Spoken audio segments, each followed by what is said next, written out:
Assalamualaikum warahmatullahi wabarakatuh. Saya Cici Sucitra dari kelas 4C reguler sore farmasi.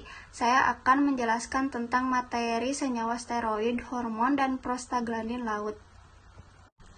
Peningkatan penggunaan obat herbal sangat dipengaruhi oleh pemanfaatan sumber daya alam di Indonesia yang kaya akan berbagai jenis tanaman obat.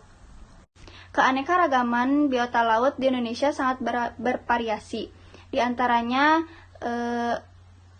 biota laut yang dapat dijadikan sebagai bahan obat yaitu teripang, spong, cumi-cumi, dan biota lainnya. Biota laut adalah suatu organisme yang hidup di laut yang memiliki teragam dan ciri khas dan karakteristik yang beragam. Biota laut dibagi menjadi dua kelompok, yaitu biota laut hewan dan biota laut tumbuhan. Kelompok biota laut hewan terdiri dari moluska, ikan, dan krustasea, sedangkan pada biota laut tumbuhan terdiri dari alge dan tumbuhan bakau. Biota laut tak hanya dijadikan sebagai objek wisata dan makanan saja, tetapi dikembangkan menjadi sebagai pencarian senyawa-senyawa obat baru, seperti senyawa alkaloid, steroid, terpenoid, polifenol, dan sebagainya.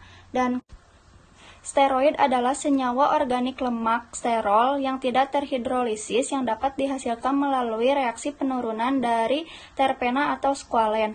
Steroid merupakan suatu golongan senyawa triterpenoid yang mengandung inti siklofentana penhidropenatren, yaitu dari 3 cincin sikloheksana dan sebuah cincin siklopentana. Senyawa turunan dari steroid yaitu kolesterol, ergesteron, progesteron, dan danesprogen. Steroid terdiri dari beberapa kelompok senyawa-senyawa. Pengelompokan ini berdasarkan efek fisiologisnya yang diberikan oleh masing-masing senyawa. Kelompok-kelompok itu adalah sterol, asam-asam empedu, hormon seks, hormon adrenokortikoid, aglikon kardiak, dan sapogenin. Senyawa steroid merupakan senyawa yang berpotensi sebagai antimikroba karena dapat merusak dinding sel yang mana memiliki sifat mudah larut dalam lipid sehingga lebih mudah menembus dinding sel bakteri. Senyawa steroid merupakan senyawa yang berpotensi sebagai antimikroba karena dapat merusak dinding sel yang mana memiliki sifat mudah larut dalam lipid, lebih mudah menembus dinding sel bakteri gram positif maupun gram negatif. Kemudian pengertian hormon steroid. Hormon merupakan senyawa kimia yang berupa protein yang mempunyai fungsi untuk memacu proses metabolisme tubuh. Dengan adanya hormon, organ akan berfungsi dengan lebih baik. Hormon steroid berasal dari kolesterol dan disekresi oleh korteks adrenal, vertebrata, dan pada mamalia serta plasenta. Kemudian prostaglandin. Prostaglandin merupakan zat yang memiliki struktur menyerupai hormon. Peran prostaglandin dibilang penting karena dibutuhkan dalam sistem reproduksi serta proses penyembuhan luka secara alami. Assalamualaikum warahmatullahi wabarakatuh. Perkenalkan, nama saya Indira Rahmawati Sukma dengan nomor induk mahasiswa D1-2001-84. Di sini saya akan menjelaskan tentang latar belakang dan juga sejarah dari senyawa steroid, hormon steroid, dan prostaglandin laut. Tumbuhan merupakan sumber berbagai jenis senyawa kimia, mulai dari struktur dan sifatnya yang bersifat sederhana ataupun yang rumit sekalipun. Berbagai jenis senyawa kimia yang terkandung dalam tumbuhan akan bernilai ekonomis dengan adanya khasiat dan manfaat yang dimiliki. Upaya pencarian tumbuhan yang berkhasiat telah lama dilakukan, baik untuk mencari senyawa yang baru ataupun menambah keanekaragaman yang telah ada. Hasil pencarian tersebut dilanjutkan dengan upaya pengenalan zat, kemudian diidentifikasi khasiatnya dan dijadikan sebagai bahan obat modern ataupun ekstrak untuk fitofarmaka. Indonesia dikenal dengan hasanah tanaman obatnya. Namun demikian, penelitian sekaligus pengembangan obat di Indonesia dirasakan belum maksimal. Padahal dunia barat kini telah diliputi untuk kembali ke alam. Salah satu mencari upaya pengobatan melalui bahan-bahan yang ada di alam telah beradab-adab lamanya. Masyarakat menggunakan obat tradisional yang didasarkan pada pengalaman yang diwariskan secara turun-menurun dan mendapat perhatian serius oleh pemerintah untuk dikembangkan dalam upaya peningkatan kesehatan masyarakat. Senyawa kimia yang ada di dalam tumbuhan adalah salah satunya senyawa steroid. Senyawa steroid adalah senyawa organik lemak sterol yang tidak terhidrolisis yang dapat dihasilkan reaksi penurunan dari terpena atau squalene. Sedangkan hormon merupakan senyawa kimia berupa protein yang mempunyai fungsi untuk memacu proses metabolisme tubuh. Dengan adanya hormon, organ akan berfungsi dengan baik. Hormon steroid berasal dari kolesterol yang disekresi oleh kontraks adrenal vertebrata dan pada mamalia serta plasenta. Sedangkan prostaglandin adalah zat dengan struktur kimia menyerupai hormon. Peran prostaglandin dibilang penting karena dibutuhkan dalam sistem reproduksi serta proses penyembuhan luka secara alami. Sejarah penemuan steroid. Penelitian tentang steroid awal mulanya dilakukan oleh seorang ilmuwan yang bernama Berthold pada tahun 1849. Pada saat itu, Berthold ingin membuktikan rasa penasarannya senyawa steroid dan fungsinya dalam metabolisme tubuh. Lalu kemudian Berthold menguji coba pada ayam jantan yang dibuang testisnya pada saat itu. Lalu dilihat adanya perbedaan karakteristik pada ayam itu termasuk fungsi-fungsi seksual setelah diberi perlakuan tersebut. Penelitian Berthold inilah yang menjadi awal mula perkembangan senyawa steroid ditemukan. Satu abad kemudian, tepatnya pada tahun 1936, ilmuwan lain bernama Ruzicka mulai melakukan sintesis produksi testosteron dari kolesterol, sebagaimana yang telah pernah dilakukan oleh ilmuwan lainnya, yaitu Hanich.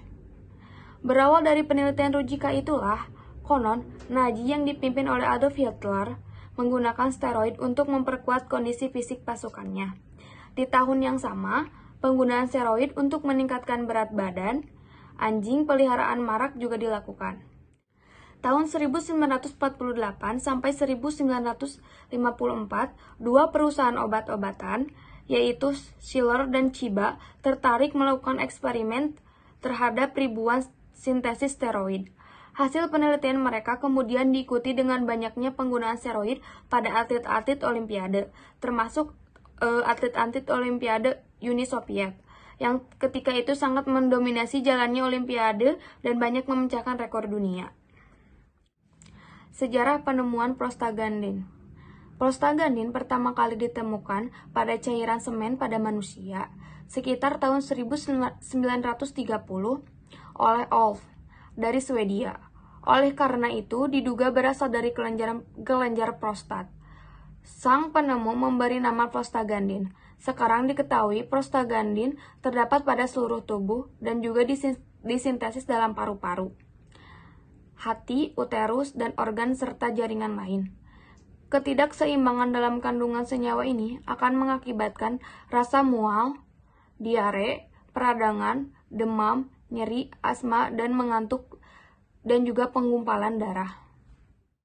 Assalamualaikum warahmatullahi wabarakatuh. Saya Seli Detiminari. Saya akan mempresentasikan tentang penggolongan atau macam-macam dari senyawa prostaglandin, steroid, dan hormon biota laut. Nah, di dalam jurnal karya Di Costanzo dan kawan-kawan tahun 2019, terdapat puluhan prostaglandin yang terdapat pada organisme laut. Nah, saya akan mempresentasikan sebagian dari contohnya. Di antaranya yang pertama ada prostaglandin 15R PGE2 yang berasal dari organisme Loxura homomala yang aktivitasnya sebagai antiinflamasi. Nah, yang kemudian yang kedua ada prostaglandin clavulon 1-3. Organisme asalnya adalah Clavularia viridis yang aktivitasnya sebagai anti kanker. Kemudian yang ketiga ada clavulon 2 yang organisme asalnya dari Clavularia viridis yang aktivitasnya sebagai antivirus. Keempat ada chlorophulon 1 yang organisme asalnya dari Clavularia viridis dan aktivitasnya sebagai antiproliferatif dan sitotoksik.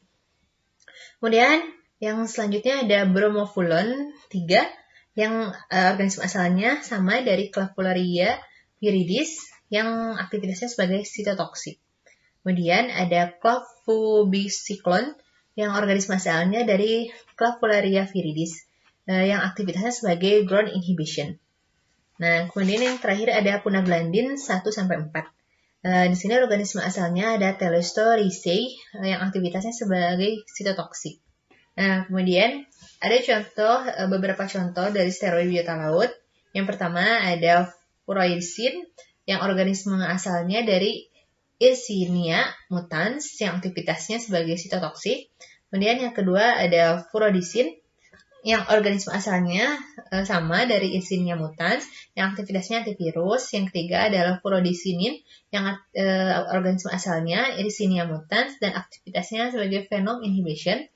Nah, yang keempat ada sertonardosterol AM yang organisme asalnya Sertonardoa semiregularis, aktivitasnya sebagai antibakteri. Dan ada pirigiasterol yang organisme asalnya Hipasteria pirigiana yang sebagai antibakteri, sebagai sitotoksik. Kemudian Subergorgol TU yang organisme asalnya Subergorgoria suberosa sebagai antivirus. Dan yang terakhir, contoh yang terakhir ada Phocylas torcid D yang organisme asalnya dari Phocylastra compressa dan aktivitas sebagai anti jamur. Nah, kemudian selanjutnya saya akan memaparkan contoh dari senyawa hormon biota laut.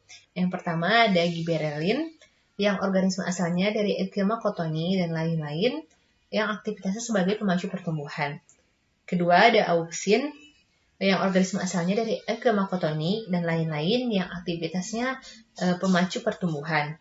Yang ketiga, sitokinin yang organisme asalnya dari Escherichia cotoni dan lain-lain yang aktivitasnya sebagai mendorong pembelahan sel. Keempat, insulin yang berasal dari organisme laut, krustasea, dan lain-lain yang aktivitasnya untuk sintesis protein. Yang kelima, ada glukagon yang organisme asalnya dari krustasea dan lain-lain yang aktivitasnya untuk penyerapan asam amino. Kemudian yang terakhir, ada prolaktin dari organisme laut, krustasea, dan lain-lain yang aktivitasnya untuk transfer asam amino. Assalamualaikum warahmatullahi wabarakatuh. Saya Denny Sutisna, saya dari kelompok penelitian senyawa steroid, hormon, dan prostaglandin laut. Jurnal ke-1 yaitu uji aktivitas antioksidan dan identifikasi menggunakan spektrofotometer UV-Vis senyawa steroid fraksi petroleum ether hasil hidrolis ekstrak metanol alga merah. Nama penelitinya yaitu Laili Ramzil tahun 2016 dari Universitas Islam Negeri Maulana Malik Ibrahim. Abstrak. Rumput laut merupakan salah satu kekayaan laut yang menyediakan sumber daya alam dalam jumlah yang melimpah. Alga merah dapat dimanfaatkan sebagai obat karena salah satu metabolit sekunder dalam alga merah yaitu senyawa steroid. Tujuan penelitian ini adalah mengetahui aktivitas antioksidan senyawa steroid dan hasil identifikasi senyawa steroid menggunakan spektrofotometer. Ekstraksi dilakukan dengan metode maserasi menggunakan pelarut metanol. Ekstrak pekat hasil maserasi dihidrolis menggunakan HCl2n dan dipartisi menggunakan metode ekstraksi cair dengan pelarut petroleum ether kemudian diuji dengan reagen. Pemisahan senyawa steroid dilakukan menggunakan kromatografi lapis tipis preparatif dengan echelon terbaik dan kromatografi lapis tipis analitik noda yang menunjukkan senyawa steroid dilakukan uji aktivitas antioksidan menggunakan metode DPPH dan dilakukan identifikasi menggunakan spektrofotometer UV-Vis. Pemisahan senyawa steroid fraksi petroleum ether menghasilkan 8 noda, 3 diantaranya menunjukkan adanya senyawa steroid. Noda pertama yang mengandung senyawa steroid memiliki aktivitas antioksidan dengan nilai EC50 sebesar 123,5 ppm dan diidentifikasi dengan spektrofotometer UV-Vis menghasilkan panjang gelombang 276,1 nm yang diduga senyawa steroid Provesta 3,5 Den 7-1. Noda kedua memiliki aktivitas antioksidan yang tergolong kuat dengan nilai EC50 sebesar 94,98 ppm. Dan hasil identifikasi diperoleh dua puncak serapan, yaitu pada panjang gelombang 276 nm dan 284 nm. Pada noda ketiga memiliki aktivitas antioksidan dengan nilai EC50 sebesar 104,6 ppm dan hasil identifikasi dengan spektrofotometer UV-Vis diduga senyawa steroid bisoprolol dengan panjang gelombang maksimum sebesar 202,0 nm. Jurnal kedua, aktivitas antiinflamasi secara in vitro ekstrak teripang butoh keling, Pulau Lemukutan. Nama penulis yaitu Edi Wiranto, Muhammad Agus Wibowo, Puji Ardiningsih dari Program Studi Kimia Fakultas MIPA Universitas Tanjung Pura, Jalan Profesor Dr. Haji Handari Nawawi, Pontianak, Indonesia, salah satunya di perairan Pulau Lemukutan. Namun oleh masyarakat Pulau Lemukutan belum dimanfaatkan secara optimal, baik sebagai bahan pangan berhasiat medis maupun sebagai komoditas yang bernilai ekonomis. Penelitian ini bertujuan untuk mengetahui golongan metabolit sekunder dari H. leucospirota dan aktivitas antiinflamasi ekstrak metanol dengan menggunakan metode stabilisasi membran sel darah merah, inhibisi hemolis akibat induksi larutan hipotonis digunakan sebagai ukuran aktivitas antiinflamasi. Assalamualaikum warahmatullahi wabarakatuh. Perkenalkan, nama saya Robiatun Masrifa. Di sini saya akan menjelaskan tentang manfaat dari senyawa steroid, hormon, dan juga prostaglandin laut. Yang pertama, manfaat dari senyawa steroid. Hasil penelitian dari Nursina Amir tahun 2019 pada cangkang sotong mengandung senyawa steroid yang berfungsi sebagai antiinflamasi. Kemudian hasil penelitian dari Siregar tahun 2012 pada ekstrak rumput laut mengandung senyawa steroid yang berfungsi sebagai antibakteri. Kemudian penelitian Wikanta tahun 2005 pada alga merah memiliki aktivitas sitotoksik yang berfungsi untuk menghambat sel tumor. Kemudian penelitian Sari tahun 2017 pada kuda laut, senyawa steroid berfungsi untuk menjaga vitalitas dan juga antiinflamasi. Kemudian Sarwanta dan Parwanta tahun 2011 pada ekstrak laut menunjukkan senyawa steroid yang berperan aktif dalam fungsi antioksidan, yaitu senyawa steroid jenis kolesterol. Kemudian manfaat dari senyawa steroid lainnya itu untuk afrodisiaka dan juga antiinflamasi, yaitu terdapat pada kipas laut. Kemudian ada jenis steroid-sterol, yaitu berperan untuk obat asma, itu terdapat pada kipas laut. Kemudian yang kedua itu manfaat dari hormon. Penelitian dari Sedayu tahun 2013 pada ekstrak rumput pada cairan rumput laut terdapat 3 hormon pemicu tumbuhan atau HPT, yaitu ada hormon auksin, giberelin, dan sitokinin yang berperan dalam pemicu tumbuh tanaman dan dapat dikembangkan menjadi pupuk organik cair. Kemudian hasil penelitian dari Mufina tahun 2008 pada alga itu dapat berperan sebagai pupuk organik karena mengandung hormon auksin dan sitokinin.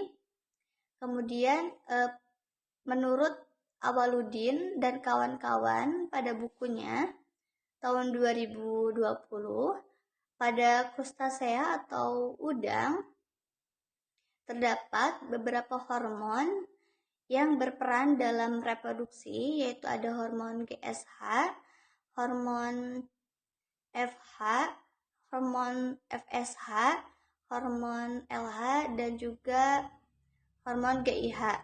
Kemudian ada pula hormon yang berperan dalam pertumbuhan ikan, yaitu diantaranya ada hormon insulin yang berperan dalam penyerapan asam amino, hormon glukagon yang berperan dalam penyerapan asam amino, kemudian ada hormon GH atau growth hormone dalam sintesis protein, kemudian ada hormon steroid estrogen yang berperan dalam sintesis miosin, kemudian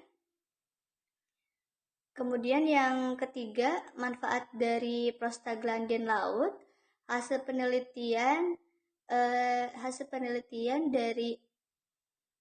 dari Basmal tahun 2010, pada minyak ikan ginandra terdapat 3 jenis lemak yang bermanfaat untuk kesehatan tulang yang berhubungan dengan sintesis senyawa prostaglandin pada sel-sel tulang. Senyawa prostaglandin berfungsi untuk mengatur pertumbuhan dan penguraian sel tulang. Kemudian pada penelitian di Costanza tahun 2019 bahwa prostaglandin jenis 15-RPGE2 berperan dalam antiinflamasi.